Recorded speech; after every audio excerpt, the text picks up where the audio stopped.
From the mission to Mars to what it could be like to have it filled with people, join me as we talk about the Elon Musk Mars City by 2050.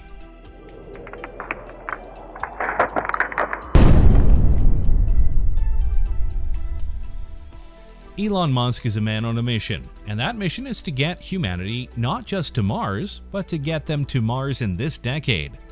This is why he built his own space organization in SpaceX, to do what NASA at the time couldn't do, inspire the need to be in space again. And he has succeeded. And now SpaceX is not only one of the leading places in all space travel designs and plans, but they are indeed looking to be the group to send a person to Mars. But the plans go beyond that. He doesn't just want to land a person on the surface of Mars and say he's done, which is what we did with the moon if you really think about it, but he wants to set up a colony there. Surely you must be thinking, well, a colony would be nice, but that'll take some time to get up and running, right? And you're absolutely right. It will take a lot of time and effort, but some of the work is already being done because of SpaceX via their Starship. You see, the biggest problem with getting to Mars is getting to Mars. We for the longest time barely had something that could get us to the moon and back safely. And even then, like Apollo 13, it was very easy to screw up. With SpaceX though, they've been working on faster, stronger, and most importantly of all, reusable craft that can operate in space, come back to Earth, and then be outfitted again for future missions. And it's this Starship class of ship that we'd be taking to Mars to go and make a colony. Musk wrote in a message that the eventual goal for his Mars plan is to launch each Starship vehicle 3 times per day on average. Each Starship will be able to carry about 100 tons of payload to orbit. So at that flight rate, every vehicle would loft about 100,000 tons annually, he explained. Now, Musk may sound like he's just spouting out a number here, and if we're being honest, he kind of is. But in truth, he is trying to abide by the laws of space in reality. What do we mean by that? Simple. When it comes to the facts of space travel, having the right windows to travel in are essential, not the least of which is trying to minimize travel time by making sure you are in the correct windows. Confused? I'll explain. Think about the solar system we are in, okay? Think about how every planet orbits around the sun. Now, if you were to look at Mercury and its orbit and then compare it to Earth's orbit, you would see quite easily that its orbit was shorter than Earth's by a very good margin, 88 days compared to 365. So now compare the Earth's orbit around the Sun to Mars, 365 days to 867 days. Yeah, that's quite a leap, and because of that, the Earth and Mars aren't in the same alignment most times. Thus, Musk, NASA, and others are aiming to try and get people to Mars within certain windows. Building 100 starships per year gets to 1,000 in 10 years, or 100 megatons per year, or maybe around 100,000 people per Earth-Mars orbital sync, he said in a tweet. So for him, he's really thinking long-term by not just getting to Mars, but also trying to make it so when we get there, and when we have enough time and resources to make a true colony, we have the ships necessary to get a full colony made in a decent amount of time. By decent amount of time, I mean about 50 to 100 years.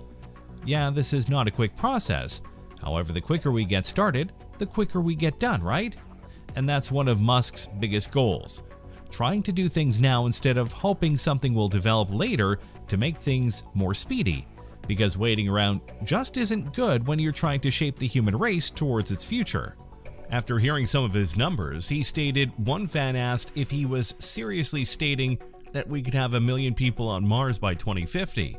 His response? Yes. Obviously, that would go against his timeline we just spelled out, in part because of how long it would take to make a colony that could house 1 million people and be both functional and self-sustaining, but hey, goals. Before we talk about whether these goals are feasible or not, be sure to like the video or dislike it so that we can work to make these videos as best we can for you, the viewer. Also, be sure to subscribe to the channel, that way you don't miss any of our weekly videos. So let's break this down, shall we? Could we really have a full-on colony city on Mars by 2050 that has 1 million or so people in it? Technically, yes. If everything goes right and we're able to shorten the time gap on certain things, as well as catch a couple lucky breaks and all that. Obviously, the first hurdle is coming into focus: getting to Mars. Obviously, none of this matters if we don't get to Mars. The first mission is scheduled for the next few years if you believe Elon Musk, and obviously if the mission goes well, it'd be a huge milestone for humankind. But that's just the beginning steps of it. If not apparently obvious, you can't send a large group of people to a planet we've never been to before to start colonizing it. You have to send a very small group of people, a handful at most. And that is indeed the plan. The goal is to have them on Mars by 2025 or maybe 2026 if there are delays in flight plans and such, which is probable given recent setbacks in the SpaceX program. Anyway, once the people are on Mars, they'll go to work setting up their base camp via supplies and drop-offs made by an unmanned mission the year before, and then start doing all sorts of tests on the Martian surface. The intent, barring something unforeseen, is for them to remain on Mars for about 9 months, and when that time is up, they return to Earth for study and examination. Why? Because since we've never been to Mars in the physical sense, not including probes, rovers, etc., we have no true idea if the people living there will be affected by various forces that people like NASA or Elon Musk could have predicted. Hence why you send a small group of people to the surface of Mars and not a full colony right off. They'll be studied, monitored for a while, and then should everything go right, SpaceX and NASA would be given permission to start the colony preparations and the next steps in the mission. But this is where things get a bit tricky in and of themselves. Because let's look at this colonization in the large scale, shall we? At this point in time, let's be generous and say 2027, the time where the astronauts will likely be back on Earth after their Mars mission. The only real things on Mars is a base for the original team, and possibly some other items depending on what Musk sent via the cargo ships.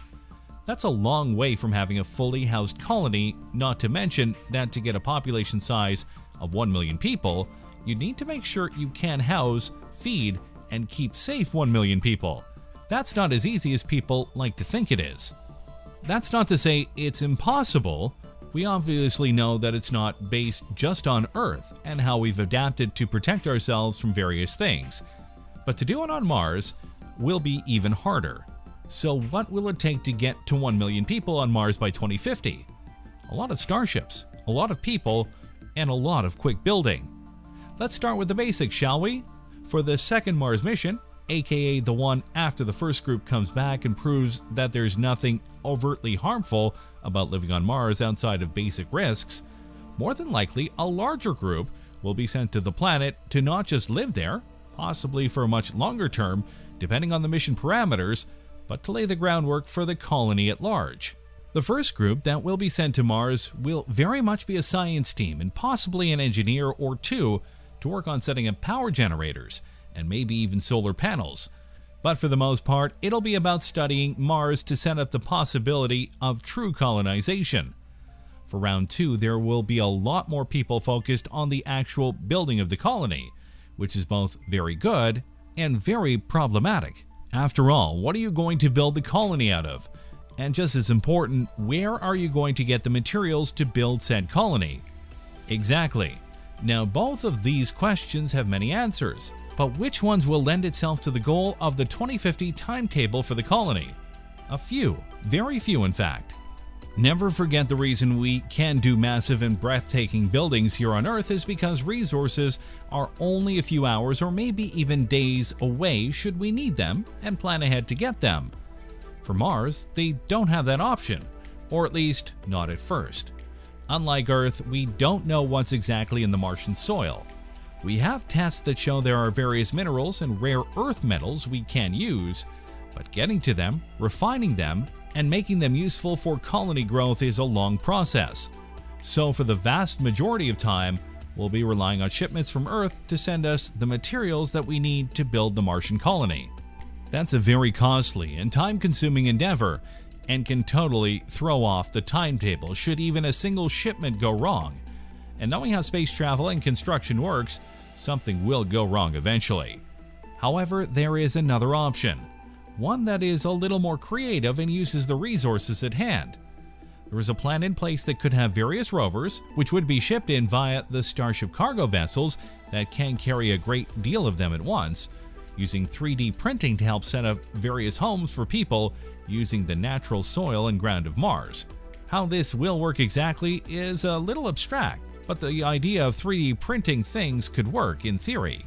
And if we're being honest, building the housing is just one of the main problems that the Mars colony has to deal with. Another major hurdle is food and water.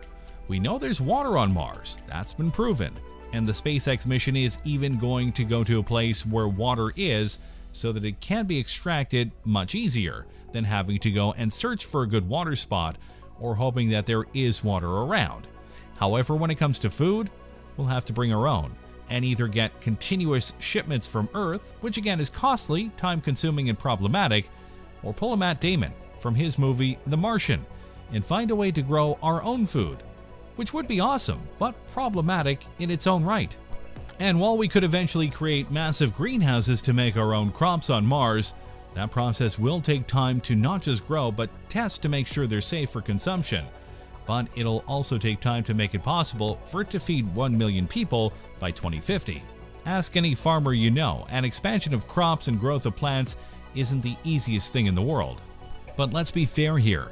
Let's say, just for the sake of argument, that we're able to get to Mars, have many successful missions, start setting up a home there, and get it to where we can have reliable power, more than likely via solar panels, consistent food and water and more. There's one final problem for Elon Musk to deal with. Mainly, can he really get 1 million people to go to Mars? I ask this honestly because it's a question that isn't really brought up all too often. Yes, many of us dream of being a multi-planetary race, but dreaming that and doing that for real is two very different things. The colonization of Mars has to be a voluntary thing for all sorts of reasons, and while Elon Musk has noted that there will be a lot of jobs on Mars, that doesn't exactly answer what life will be like on Mars. Not in the how will we survive kind of way, but rather the what will we do every day kind of way. Think about it. We'll likely have power, sure, but for the first many years it's doubtful we'd have things like TV, internet, access to libraries, and more. It'd be a lot like the early colony days of the United States. Lots of work and restrictions on where you can go and pass the time. Sure, by 2050 that could be remedied in part or in whole depending on technology, but to be a fully stocked, fully occupied, and fully operational city in all the forms that people want, that's a bit of a reach, even for Elon Musk. Never forget that humanity loves being comfortable. We like to know what's awaiting for us at work, at home, with our families, and more. While some people will happily jump at the chance to be on Mars, not everyone will. And to say that hundreds of thousands of people will happily jump onto Elon ships and go and populate Mars every year or so, that might not be in the cards. Thanks for watching, everyone. What did you think of this look at the goal of Elon Musk to populate a colony on Mars with 1 million people by 2050? Do you think that it'll happen? Would you want to live on Mars in its first colony? Let me know in the comments below. Be sure to subscribe, and I'll see you next time on the channel.